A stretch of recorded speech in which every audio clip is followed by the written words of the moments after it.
If you were walking barefoot in a park or yard and stepped in dog poop, would you only use a couple of napkins to wipe it off? No, you'd probably wash it off with water.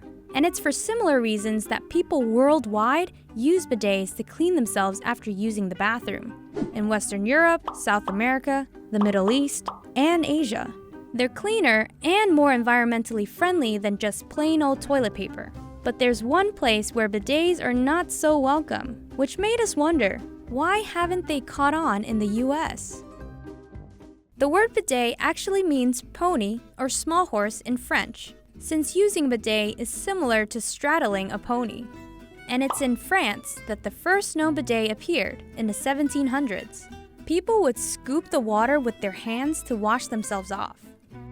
At first, it was mostly for the upper class, but by the 19th century, indoor plumbing led to the bidets we have today.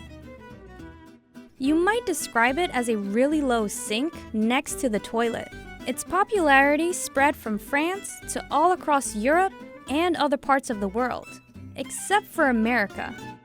Part of the reason is that bidets got a bad reputation. Americans first saw them in World War II in European brothels. So, many associated them with sex work. By the time Arnold Cohen tried to introduce them to America in the 1960s, it was too late. He couldn't seem to defeat the stigma, and he quickly discovered that no one really wanted to hear about tushy washing 101. In the meantime, Japan was taking bidets to the next level. Toto, a Japanese company, made some of its bidets electric. So why hasn't America embraced the bidet? Well, bathrooms in the US aren't really built for bidets. There's no space or additional plumbing setup for bidet fixtures. But the biggest reason it hasn't caught on comes down to habit. Most Americans grew up using toilet paper, and many might not even know there's an alternative way to stay clean. But using a bidet actually makes a huge difference. For one, it's more environmentally friendly. The bidet uses only 1/8 of a gallon of water, while it takes about 37 gallons of water to make a single roll of toilet paper.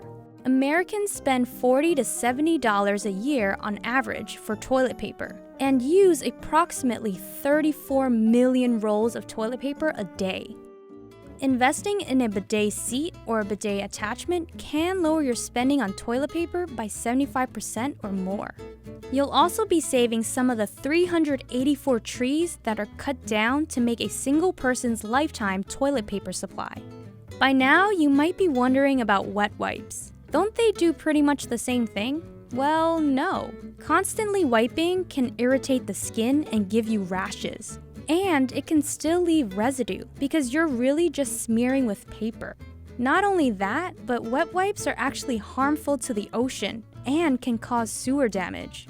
But washing yourself with a bidet can help with cleanliness, which may lead to fewer instances of rashes, hemorrhoids, urinary tract infections, and other medical issues. And if you're worried about using toilet water to clean your back end, you shouldn't be. It's tap water, just like the water from your sink. So give the bidet a try. Maybe start off with a toilet seat attachment, because in the end, it's just washing yourself without hopping into the shower.